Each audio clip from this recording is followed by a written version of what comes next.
नमस्कार, good morning. मैं हूं श्रद्धा, आप देख रहे हैं न्यूज 24 और आपके लिए हम लेकर आए हैं तेज रफ्तार तूफानी खबरों का हमारा खास शो तेजस 24, जिसमें हम आपको दिखाएंगे देश दुनिया की वो तमाम खबर जिसका सीधा सरोकार है आपसे। तो चलिए फटाफट अंदाज में हम शुरू करेंगे खबरों की सुपरफास्ट डोज, जिसका नाम है तेजस 24, जिसमें आप जानेंगे देश दुनिया की तमाम खबरें।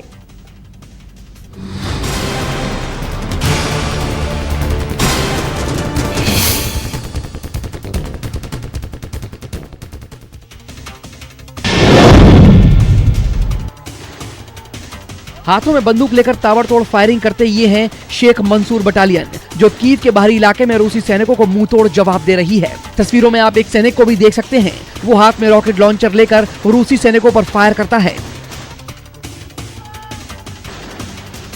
रूसी सैनिक करीब 1 महीने से कीव के बाहरी इलाके में मौजूद हैं, लेकिन आगे नहीं बढ़ पा रहे हैं।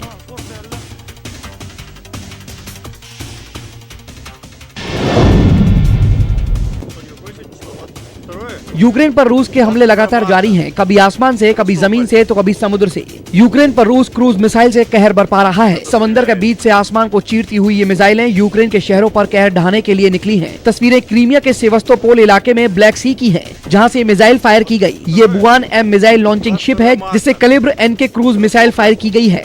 ये वही मिसाइल है जिसने लवीव में भारी तबाही मचाई थी। इस हमले में कई लोगों की मौत भी हुई थी।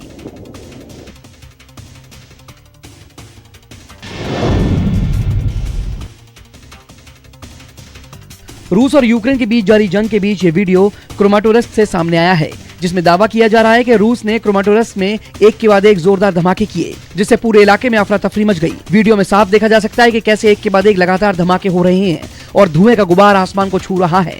धमाके के बाद सड़क पर एक शख्स भागता हुआ भी नजर आ रहा है। आपको बता दें, रूस लगातार यूक्रेन पर अपने हमले तेज कर रहा है और शहरी इलाकों को भी अपना निशाना बना रहा है।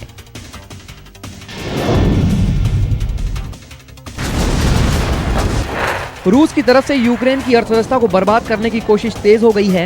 यूक्रेन की तरफ से एक वीडियो जारी किया गया है। इस वीडियो में रूसी विमानों ने मारियोपोल के बुनियादी ढांचे पर बम गिराए, जिसमें एक स्टील फैक्ट्री को निशाना बनाया गया।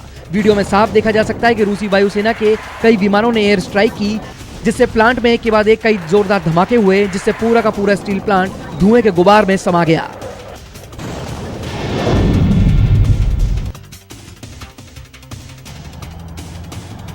जमीन पर लेटे रूसी सैनिक और उनके हथियारों को जब्त करते यूक्रेनी सैनिकों का ये वीडियो यूक्रेन के गृह मंत्रालय ने जारी किया है, जिसमें दावा किया जा रहा है कि यूक्रेन की सेना ने कीव में तोड़फोड़ मचाने वाले रूसी सैनिकों को हिरासत में ले लिया। तस्वीरों में साफ देखा जा सकता है, रूसी सैनिक जमीन पर लेटे हैं और यूक्रेन की सेना के जवान उनके हथियारों को जब्त कर रहे हैं। रूस लगातार कीव पर कब्जे की कोशिश में जुटा है, लेकिन अभी तक रूस कीव पर कब्जा करने में नाकाम साबित हुआ है।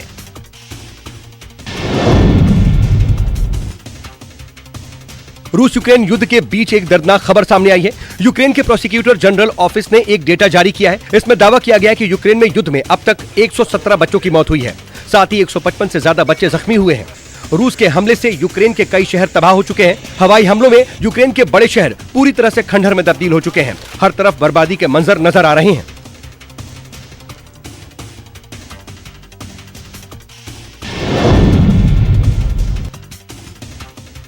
ये तस्वीरें कीव के ओबोलोन की हैं, जहां पुतिन की सेना ने कहर बरपाया है। आग और धुएं का गुबार, खंडर बन चुकी इमारतें और रूसी सेना की गोलाबारी में हुए धमाके के बाद आग पर काबू पाने की कोशिश करते ये दमकल कर्मी। इस आग पर दमकल कर्मियों को काबू पाने में करीब 2 घंटे का वक्त लग गया, लेकिन पुतिन की सेना अभी तक कीव पर कब्जा करने में नाकाम रही है। साथ ही यूक्रेन भी कई बार इस बात का दावा कर चुका है कि इस युद्ध में रूस के 10,000 से ज्यादा सैनिक मारे जा चुके हैं।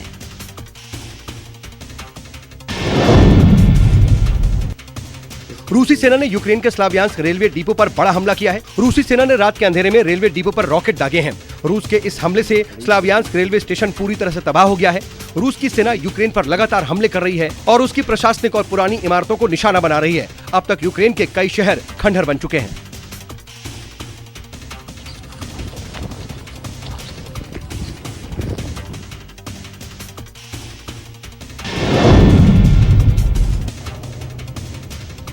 रूस लगातार यूक्रेन पर हमलावर है। यूक्रेन के सशस्त्र बलों की आपूर्ति और नष्ट किए गए उपकरणों के साथ रूसी काफिले की आवाजाही जारी है। रूस ने इससे पहले चेतावनी भी दी थी कि यूक्रेन में विदेशी हथियार ले जाने वाले काफिलों को रूसी सशस्त्र बल वैध रूप से निशाना बनाएंगे। रूस ने संयुक्त राज्य को यूक्रेन को हथियार भेजने पर बुरे नतीजे भुगतने की चेतावनी दी है। उन्होंने कहा कि यूक्रेन को विदेशी हथियार पहुंचाने वाले काफिले रूसी सशस्त्र बलों के निशाने पर होंगे।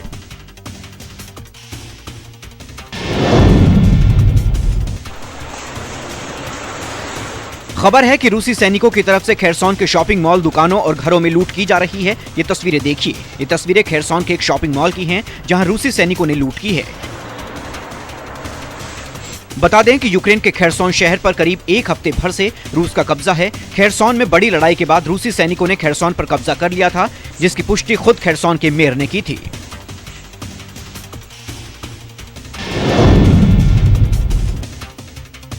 ये तस्वीरें कीव ओब्लास्ट के माकारीव की हैं, जहां रूसी हमलों की वजह से जली बिल्डिंग, ढही इमारतें देखी जा सकती हैं। रूसियों ने सरकारी इमारतों सहित रिहायशी बिल्डिंगों पर भी हमले किए हैं। करीब एक महीने के युद्ध के बाद रूसी किसी भी बड़े यूक्रेनी शहर पर कब्जा नहीं कर पाए हैं। यूक्रेनी सेनाओं ने रूसियों को हर मोर्चे पर रोक दिया है। फंसे रूसियों ने जिसके बाद रणनीति बदली और शहरों पर आर्टिलरी, मिसाइल और बम गिराने लगे, लेकिन हासिल कुछ नहीं हुआ।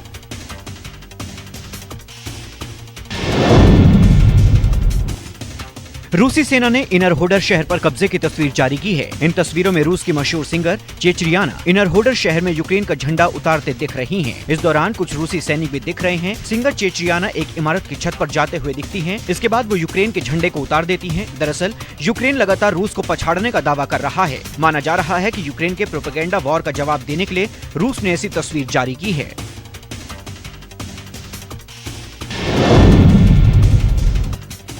रूसी रक्षा मंत्रालय ने एक वीडियो जारी किया है। इस वीडियो में रूसी रक्षा मंत्रालय ने यूक्रेन में एक विशेष अभियान के दौरान KA-52 हेलीकॉप्टर्स के हमले के फुटेज दिखाए हैं।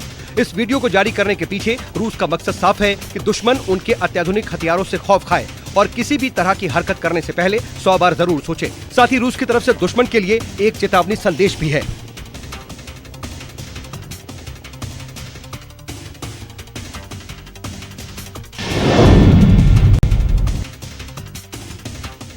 रशियन समर्थित सैनिकों ने डोनेट्स्क इलाके में कॉन्टैक्ट लाइन पर यूक्रेनी सेना से भारी मात्रा में गोला बारूद हासिल करने का दावा किया है। वीडियो डोनेट्स्क इलाके के शहर मरीनका का है। इलाके में यूक्रेन की फौज और रूसी समर्थित अलगाववादियों के बीच चले युद्ध में इलाके में काफी नुकसान हुआ। रूस समर्थित अलगाववादियों ने काफी मात्रा में गोला बारूद हासिल करने का दावा किया है। रूस समर्थित अलगाववादियों का कहना है कि वो यूक्रेनी सैनिकों को सरेंडर करने के लिए कह रहे थे, लेकिन वो समझ नहीं पाए।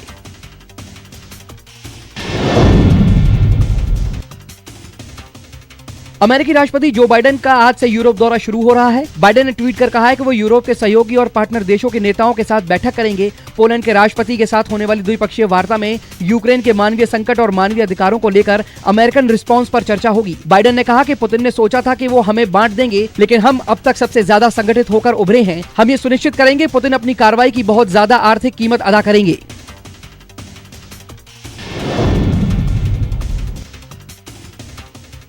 रूस और यूक्रेन के बीच जारी जंग के बीच मंगलवार को अमेरिकी राष्ट्रीय सुरक्षा सलाहकार जैक सुलिवान मीडिया के सामने आए और कहा कि अमेरिकी राष्ट्रपति जो बाइडेन यूरोपीय ऊर्जा सुरक्षा बढ़ाने और रूसी तेल और प्राकृतिक गैस पर अपनी निर्भरता को कम करने के लिए संयुक्त कार्रवाई की घोषणा करेंगे। बाइडेन इस हफ्ते के अंत में यूरोप की यात्रा कर रहे हैं, जहां वो नाटो सहयोगियों, G7 नेताओं और यूरोपीय संघ के नेताओं के साथ मुलाकात करेंगे।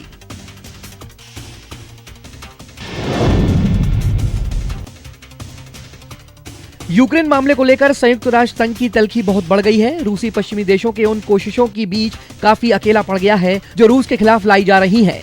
यूक्रेन के मानवीय हालात पर यूएनएससी में 2 प्रस्ताव लाए जाने हैं। संयुक्त राष्ट्र संघ महासचिव एंटोनियो गुटेरेस ने मंगलवार को सख्त लहजे में कहा कि रूस बिना वजह यूक्रेन में युद्ध लड़ रहा है और चेतावनी दी कि युद्ध नैतिक रूप से स्वीकार नहीं और सैन्य रूप में बेवकूफी भरी हरकत है।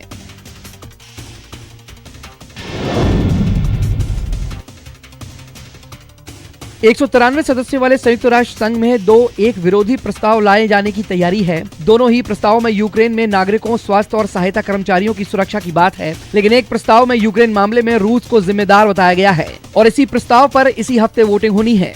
दूसरा प्रस्ताव साउथ अफ्रीका ला रहा है, जिसमें रूस का जिक्र नहीं है। ब्रिटेन का दक्षिण अफ्रीकी प्रस्ताव पर कहना है कि केवल 2 वोट पाने वाले प्रस्ताव को यूएन में कैसे रखा जा सकता है।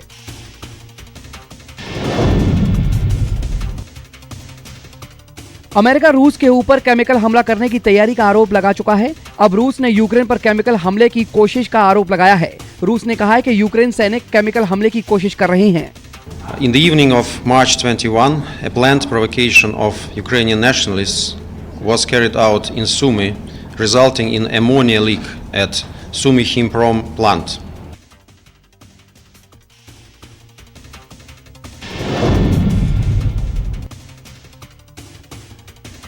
संयुक्त राष्ट्र संघ में ब्रिटेन की प्रतिनिधि बारबरा वुडवर्ड ने रूस पर केमिकल हमले को लेकर आरोप लगाया है। Given what we've seen in Syria, that this might well be a prelude to the Russians themselves creating some sort of false flag chemical weapons attack.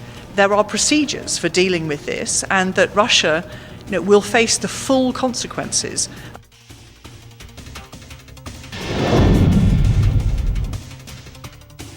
United nation में रूसी प्रतिनिधि के आरोपों पर अमेरिका ने भी कड़ी प्रतिक्रिया दी है। अमेरिका ने रूसी प्रतिनिधि के बयानों को ऊटपटांग करार दिया और रूसी हमलों के पहले इसी तरह की कहानियां रचते रहे। Sort of preview what they plan to do by accusing others the same thing. So we see this as a false flag opportunity, and they are basically warning us of their future plans.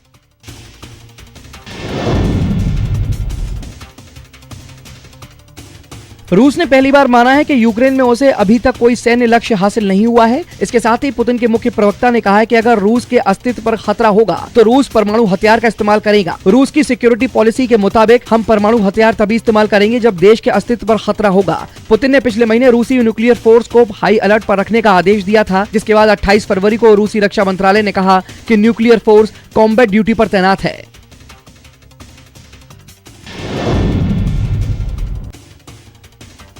रूस की एक अदालत ने मंगलवार को jail में बंद Kremlin के आलोचक एलेक्सी नवल्नी को गबन और अदालत की अवमानना के अतिरिक्त आरोपों का दोषी पाया और उसे 9 साल की सजा सुनाई। एलेक्सी नवल्नी की पहचान रूस के राष्ट्रपति व्लादिमीर पुतिन के कट्टर आलोचक के रूप में होती है। जज ने नवल्नी पर 12 लाख रूबल का जुर्माना भी लगाया है। नवल्नी इस समय एक अन्य मामले में मॉस्को के पूर्व स्थित एक कारागार में 2.5 साल की जेल की सजा काट रहे हैं। नवल्नी ने इसे राजनीति से प्रेरित साजिश करार दिया।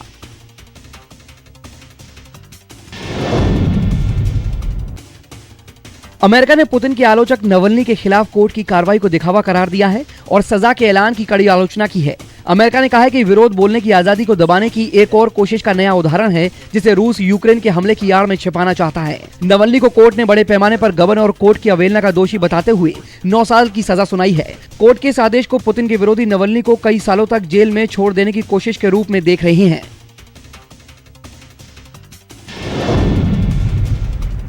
यूक्रेनी राष्ट्रपति जेलेंस्की ने कहा है कि हम सर्वाइवल की लड़ाई लड़ रहे हैं। इटली की संसद को संबोधित करते हुए जेलेंस्की ने चेतावनी दी कि अगर युद्ध नहीं रोका गया तो बाकी यूरोप को अपनी चपेट में ले लेगा। उन्होंने कहा कि कीव का वही महत्व है जो पूरी दुनिया के लिए रोम का है। इसी कीव में बड़ी संस्कृति, बड़े देश ने जन्म लिया और यही कीव अपने अस्तित्व की लड़ाई लड़ रहा है। जेलेंस्की ने कहा कि रूस के यूक्रेन पर हमले का असर पूरी दुनिया पर दिख रहा है। इससे पहले जेलेंस्की ने कहा था कि रूस यूक्रेन को बर्बाद कर रहा है, नागरिकों की हत्या कर रहा है।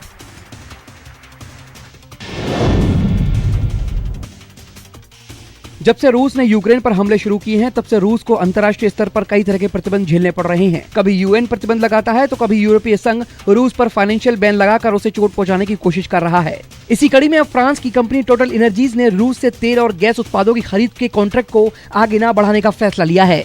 जंग को करीब 1 महीना होने जा रहा है और अगर पुतिन यही नहीं रुके तो आने वाले दिनों में रूस को और प्रतिबंध झेलने पड़ सकते हैं।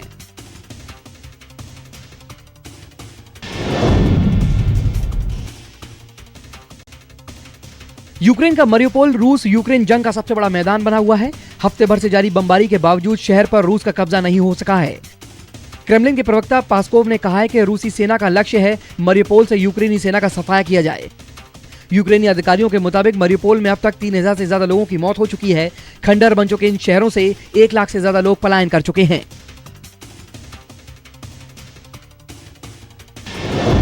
रूस यूक्रेन के बीच 27 दिन से युद्ध जारी है। इस बीच पहली बार रूस और यूक्रेन ने कैदियों की अदला बदली की है। 9 रूसी सैनिकों को रिहा कर दिया गया है। रूसी अधिकारियों ने 21 मार्च को इस बात की पुष्टि की। वहीं यूक्रेन के जापोरोजे क्षेत्र के मेलिटोपोल के मेयर को भी रिहा कर दिया गया है। यूक्रेन के राष्ट्रपति व्लादिमीर जेलेंस्की ने कहा है कि यूक्रेन और रूस के बीच वार्ता में समझौता मॉडल यूक्रेन में एक जनमत संग्रह के हिसाब से तय किया जाएगा।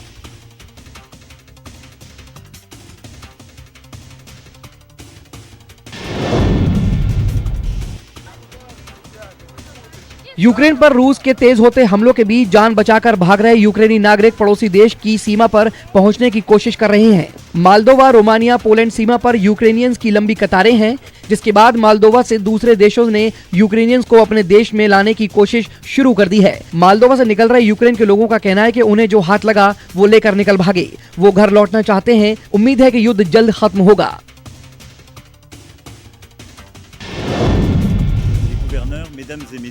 फ्रांस का कहना है कि फिलहाल यूक्रेन में युद्ध रुकने का कोई संकेत नहीं है। फ्रांस के राष्ट्रपति इमैनुअल मैक्रो के रूसी राष्ट्रपति पुतिन से बातचीत के बाद ये बयान आया। फ्रांस का कहना है कि अभी के लिए फिलहाल रूस यूक्रेन के बीच सीज फायर का कोई समझौता नहीं हुआ है, लेकिन राष्ट्रपति इमैनुअल मैक्रो इस बात को लेकर आश्वस्त हैं कि जल्द ही कोई समाधान निकलेगा, क्योंकि सीज फायर और बातचीत के अलावा कोई दूसरा रास्ता नहीं है।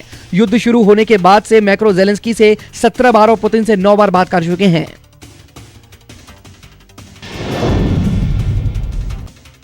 यूएस नेवी ने मेडिटेरियन में रणनीतिक तरीके से अपने कैरियर स्ट्राइक ग्रुप को तैनात कर दिया है। ये इस बात की तैयारी है कि अगर बाइडेन यूक्रेन पर नो फ्लाई जोन लागू करने का आदेश देते हैं तो बिना समय गंवाए अमेरिकी राष्ट्रपति के आदेश को अमल में लाया जा सके। बता दें कि अमेरिका किसी न किसी तरीके से रूस पर दबाव भी डाल रहा है।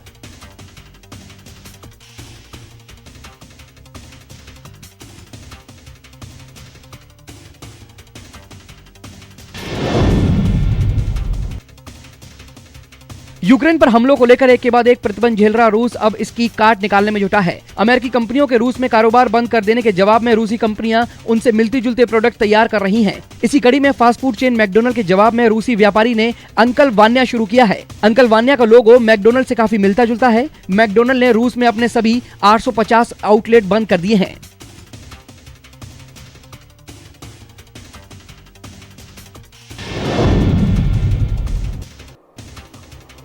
पाकिस्तान ने रूस यूक्रेन जंग को रोकने की अपील की है। ओआईसी सम्मेलन को संबोधित करते हुए पाकिस्तान के प्रधानमंत्री ने अपील की। पाक पीएम ने चीन और इस्लामिक देशों से दोनों देशों की जंग को रोकने की मध्यस्थता करने का आग्रह किया है। इमरान ने कहा कि हमने अपने विदेश मंत्री से इस मुद्दे पर ओआईसी के दूसरे देशों के मंत्रियों से बातचीत करने को कहा है।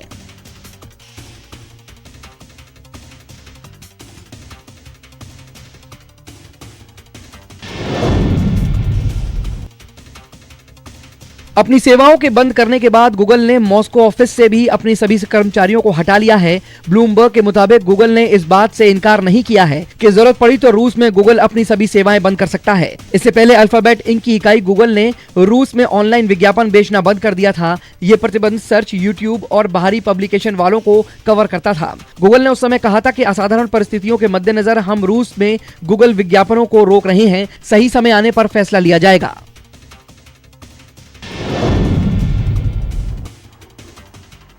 पाक प्रधानमंत्री इमरान खान ने फिर से कश्मीर का मुद्दा उठाया। ओआईसी के विदेश मंत्रियों के सम्मेलन को संबोधित करते हुए इमरान खान ने कश्मीर का रोना रोया। Special status of Kashmir was taken away illegally by India on 5th August 2019. Nothing happened because they feel no pressure.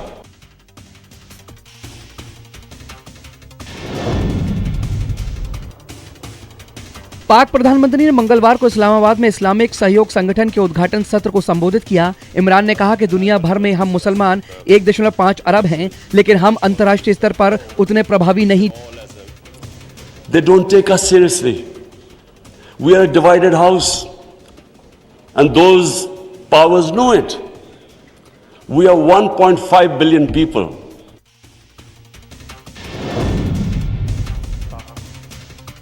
Pakistan के विदेश मंत्री शाह महमूद कुरैशी ने एक बार फिर से भारत पर बिना वजह आरोप लगाया है। इस्लामिक सहयोग संगठन की बैठक से पहले कुरैशी ने भारत पर सम्मेलन में अड़ंगा डालने का आरोप मढ़ा। कुरैशी ने कहा कि भारत नहीं चाहता कि इस्लामिक देशों की बैठक हो। पाकिस्तान 22-23 मार्च को ओआईसी के विदेश मंत्रियों की परिषद के 48वें सत्र की मेजबानी कर रहा है। पाकिस्तान विदेश मंत्री ने कहा, भारत के साथ ही कुछ हमारे अपनों ने भी ओआईसी मीटिंग की राह में रुकावटें पैदा करने की कोशिश की थी।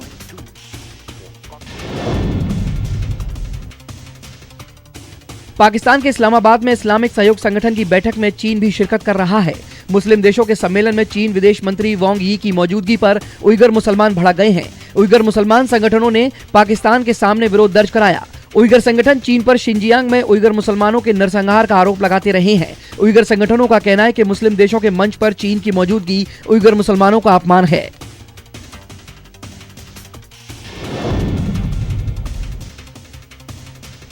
पाकिस्तान के प्रधानमंत्री इमरान खान पर आचार संहिता उल्लंघन पर कार्रवाई हुई है। चुनाव आयोग ने इमरान खान पर 50,000 रुपए का जुर्माना लगाया है।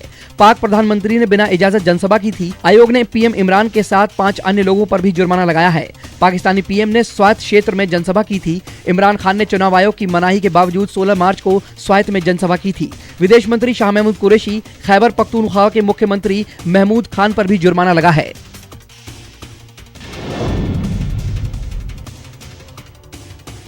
पाकिस्तान के सियासी हलकों में ये बात तय हो चुकी है कि इमरान खान जल्द ही सत्ता से बेदखल हो जाएंगे। सुप्रीम कोर्ट में बागी सांसदों को वोटिंग से रोकने की अपील कर इमरान ने आखिरी दांव चला है। संसद में इमरान के पास करीब 145 सांसद हैं, जबकि विपक्ष के पास लगभग 200 मेंबर्स। बहुमत के लिए जरूरी 172 सांसदों की दरकार है। लिहाजा इमरान सरकार विपक्ष के साथ ही अपनी पार्टी सांसदों को धमकी भी दे रही है। पाकिस्तान नेशनल असेंबली में अविश्वास प्रस्ताव पर 25 मार्च को वोटिंग होनी है।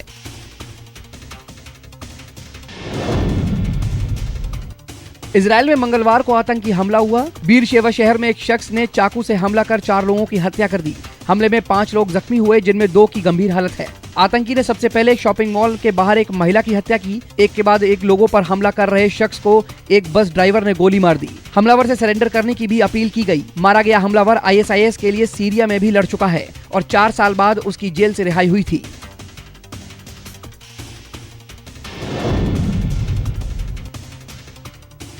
श्रीलंका में अब पेट्रोल पंपों पर सेना तैनात कर दी गई है। सेना की मौजूदगी में पेट्रोल पंप पर तेल दिया जा रहा है। भारी आर्थिक संकट की वजह से पेट्रोल डीजल का आयात नहीं हो पा रहा है।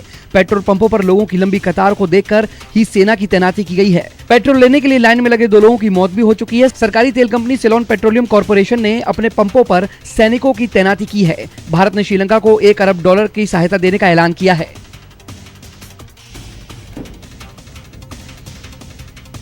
और कहेंगे छोटे से ब्रेक के लिए बने रहिए न्यूज़ 24 के साथ।